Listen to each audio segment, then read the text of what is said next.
Shaun and Julie, it's great to have you here. We're going to continue to talk about innovation. We're going to jump right in so we can keep this on time. We'll do quick name, rank, serial number. Just introduce yourselves, and then Shaun will talk just a little bit about New Lab, and then jump in. So Julie, please share with us who you are. Sure. Hi, thanks for having me today. My name is Julie Roscini, and I work on Ford's Michigan Central project. That's a development in the city of Detroit, in Detroit's oldest neighborhood, Corktown. And what we're doing down there right now started in 2018 when Bill Ford purchased the Michigan Central Station. It's an iconic train station in Detroit, probably our most well-known building. It's loved by the city and loved by people all over the world. What we're looking at doing is really creating an innovation center and district down there, bringing together numerous partners. We don't plan on doing this alone, bringing together tech and automotive partners and developing and building the future of mobility. And I am fortunate to work on this team. I lead external engagements. So I drive partnerships and programming for the district. That's great. Thanks. And I look forward to jumping into some of the best practices and what you've been learning, particularly in the past year, and the very exciting times ahead with Michigan Central. Shaun, so we're going to do a little combo: name, rank, serial number, introduce yourself. And then, I'd love for you to tee it up a little bit with what New Lab is and just sort of your view on innovation and partnering with corporations, open innovation, what you've learned in the last year. But tell us who you are, and then we'll jump right in. Yeah, you bet. I'm Shaun Stewart. Nice to meet you all. Thanks for having me, Drew. I'm the CEO here at New Lab, as you mentioned, in the Brooklyn Navy Yard. My career is kind of broken into two different segments: 15 years in the travel space with folks like Expedia and TripAdvisor and JetSitter at the Gilt Group, and then eventually Airbnb. And then the second chapter, more in advanced and frontier technologies. So I worked with Google X developing Waymo, the self-driving car company, and then moved back out to New York to be the CEO here at New Lab. And if you're new to New Lab, I'm sitting in it today. It's an 86,000 square foot shipbuilding facility that was opened in 1803 for the Navy to develop the major battleships for the First and Second World War.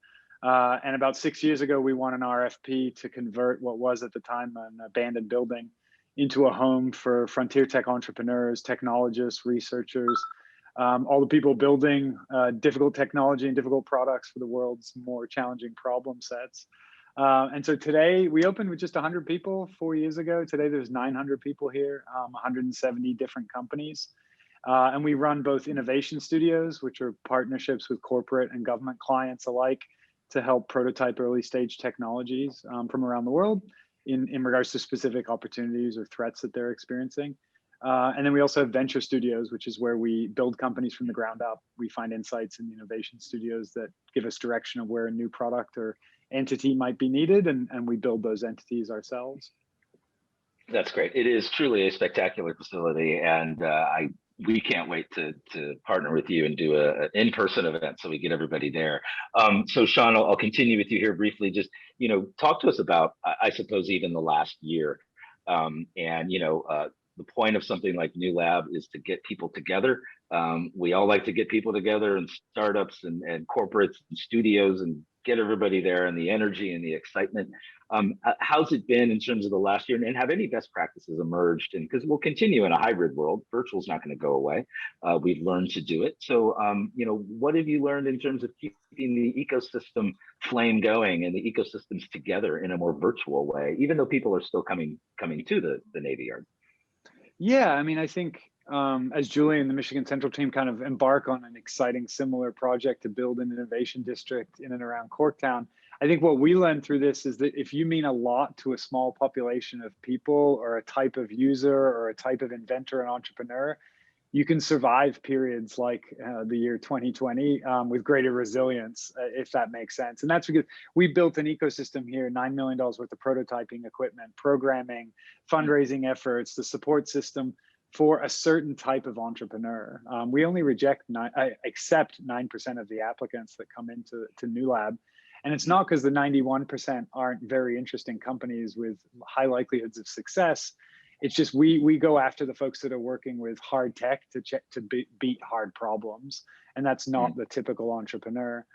And so for us, that was proven through the pandemic that at the low point, we hit 66% occupancy in about August of last year. And that was because more than a dozen of our member companies either ran out of funding, ran out of revenue, had significant changes in their product interest. And so we had that kind of incredibly concerning moment where a lot of our key constituents were struggling to survive the year.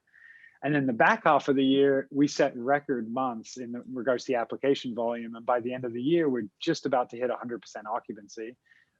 We had more companies apply in the last 4 months of 2020 than we had in all of 2019. And it was actually just because communities like this have become even more valuable through the pandemic.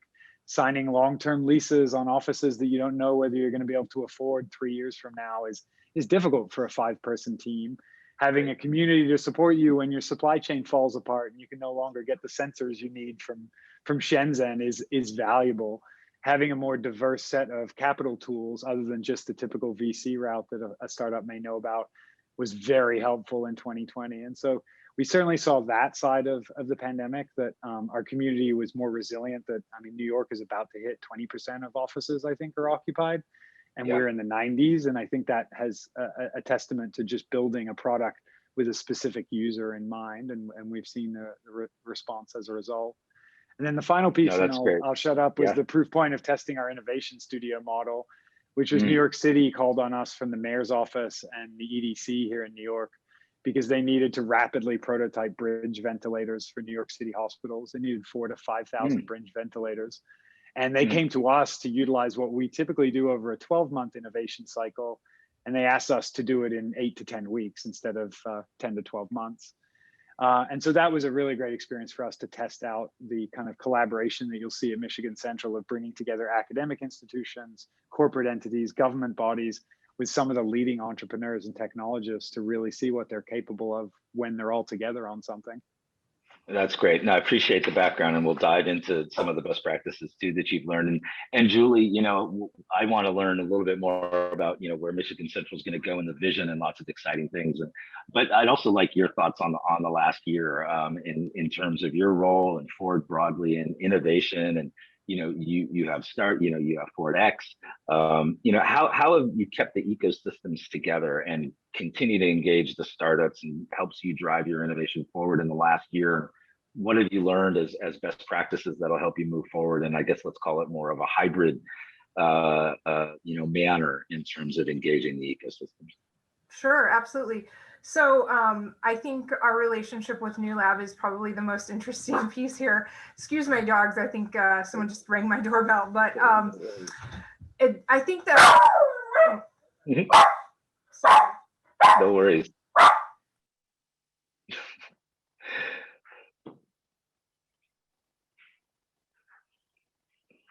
You can invite him or her in. Sorry maybe she'll join the conversation. I'm sorry. So no, I think New Lab's a great kind of example here, because we met with New Lab in person for the first time in February last year, the end of the month, and the pandemic struck, and we everyone kind of went on lockdown here in Michigan March 13th, but we kept things going. I think, for Ford as a team, we were like, maybe took a break and looked at everything going on and said, how do we adapt? And we did that over the next few months, and we kept this relationship with New Lab going, which I'm so glad that we did. And New Lab was fabulous in saying, we want to keep going. Like, what do we need to do? How do we do that? And so together we figured that out, and we've actually been able to launch this relationship in June last year, kicking off our studio work together virtually. I think it's been, to this point, super successful. And just a real testament to what's possible when you just decide that this is what we're going to do and we're going to keep moving forward. So we've been very adaptable. I think for the program overall, Michigan Central, we decided early on what this impact looked like to us and how could we keep all of our work streams moving. We did that virtually. We're just starting outside of construction. We're just starting to be able to come together in person. But I'll say that, especially in my role with partnerships and programming, it's so important to be together. Now, that's very different than 9 to 5. I think what we're realizing is that we don't need that 9 to 5 and those office hours per se, but we do need to be in touch. And everyone is just so hungry for face-to-face. and you do seem to accomplish something different. I would not say it's something more. I'd just say it's something different, because there's been a lot of great work done virtually by our team, and really bringing this development up. So I think also it's interesting that the program I'm on is not building vehicles, which is Ford's business, but we're instead bringing an innovation district to life. Wow, a pandemic really impacts that, right? That's not our bread and butter, but we're still really committed to that.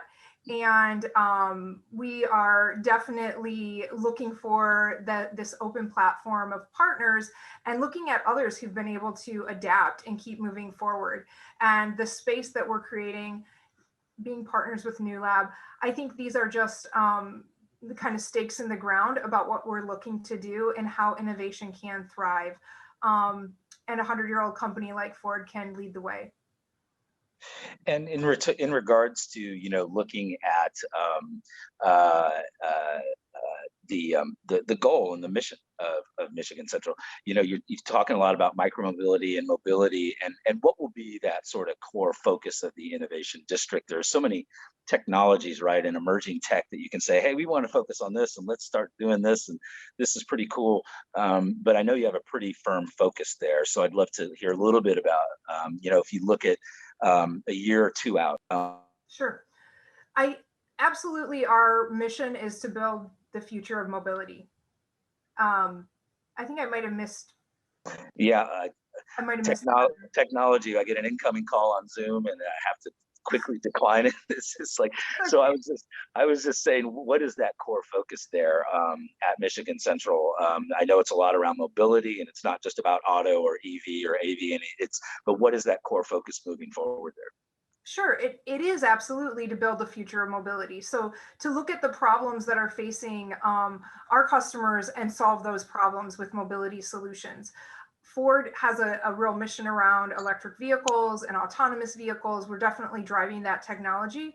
But I would say all modes of mobility, including air, including water, those are part of Michigan Central. And I think there's a lot of adjacent industries that have an interest in mobility, and the pandemic has allowed us to see that even more so.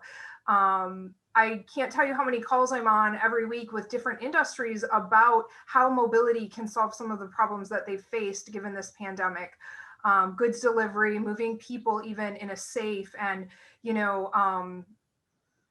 a safe way where we're not worried about spreading, the virus right now. But I think we've learned a lot about kind of the different partnerships that we'll see down there, academics, foundations.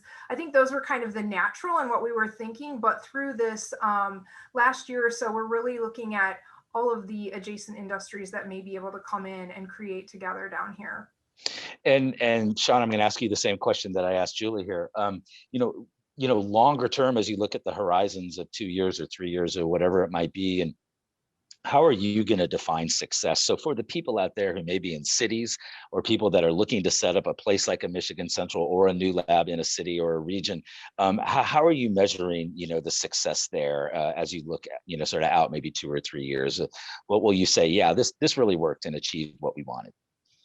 Yeah, I think there's obviously the New Lab answer to that. And then there's being part of an innovation district like the Brooklyn Navy Yard that has kind of similarities to the objectives that Julie just outlined for Michigan Central.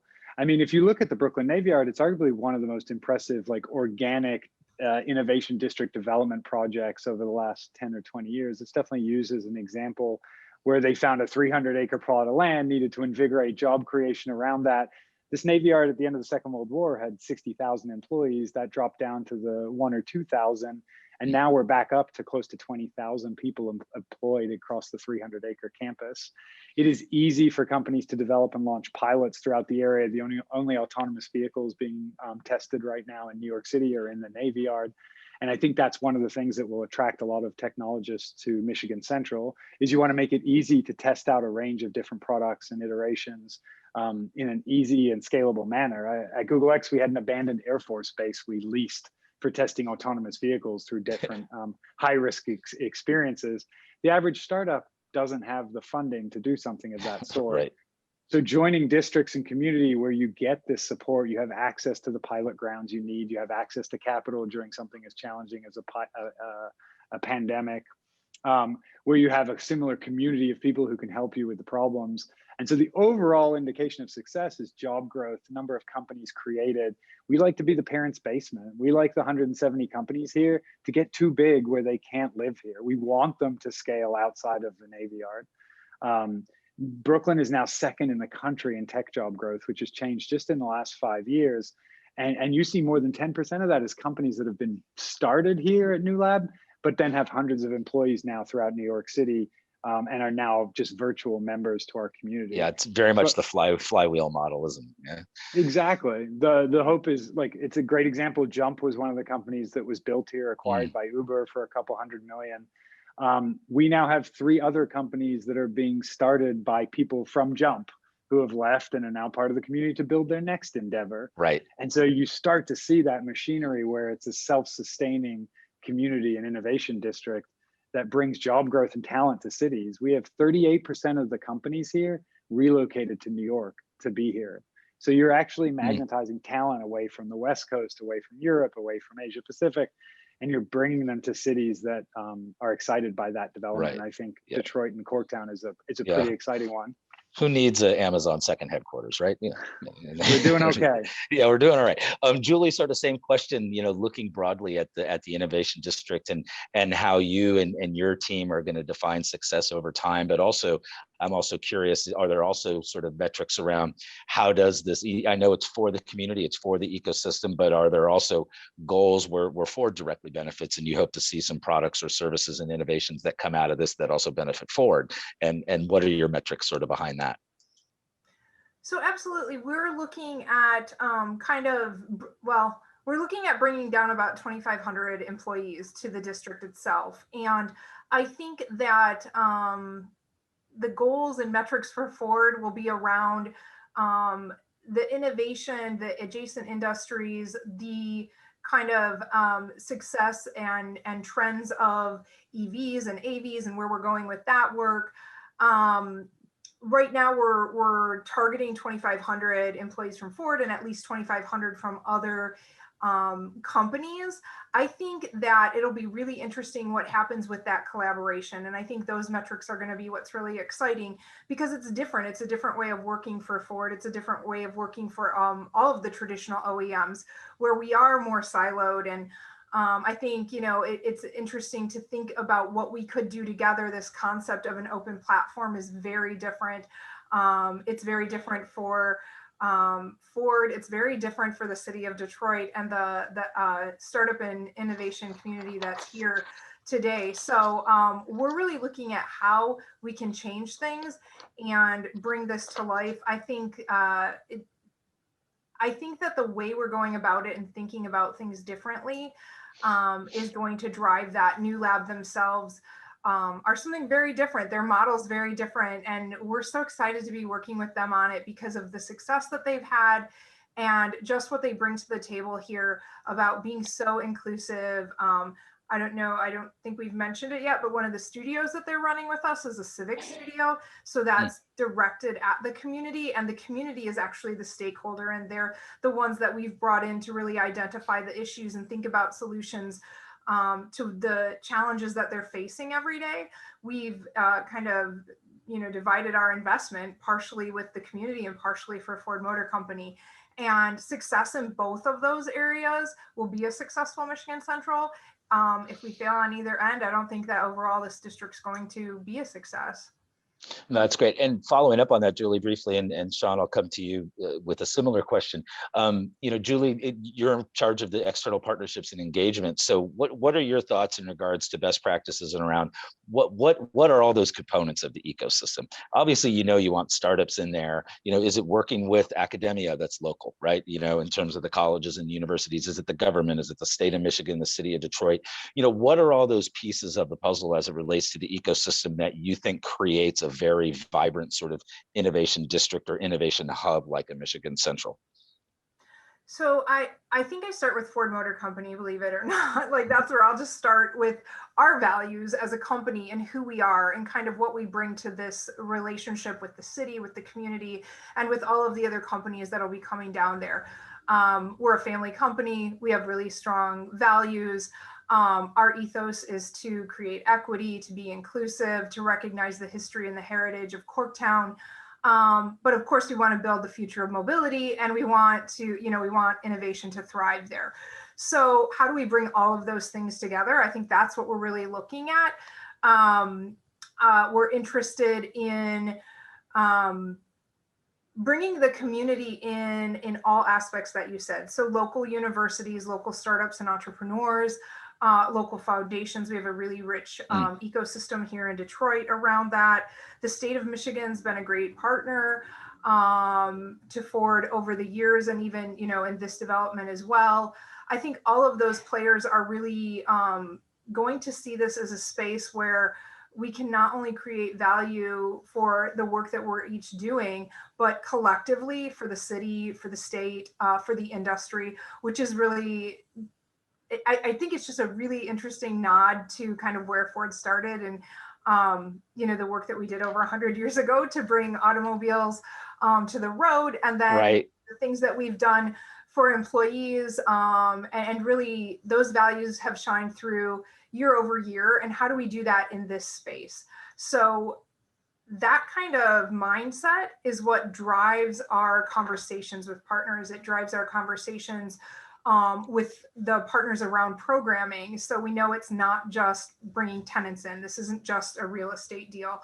This is definitely a working space. New Lab is a beautiful start to this space, I think, because what we're doing is we're bringing up numerous buildings and also activating the space around the train station. New Lab, the relationship we have with them will be the foundation of what we do next year, which is opening our first building. It's called the Book Depository, and it's a smaller building. It's about 285,000 square feet, smaller than the train station. And that's really where we see innovation and creation starting. So really kind of this idea base. And we want to put the welcome mat out there. We want to put the welcome mat out for innovators and startups and saying, come here. We have some unique space. It's co-working and flex space, but there's so much more. There's an opportunity to test in an urban setting. There's an opportunity to utilize the technology and the infrastructure that's all around this space.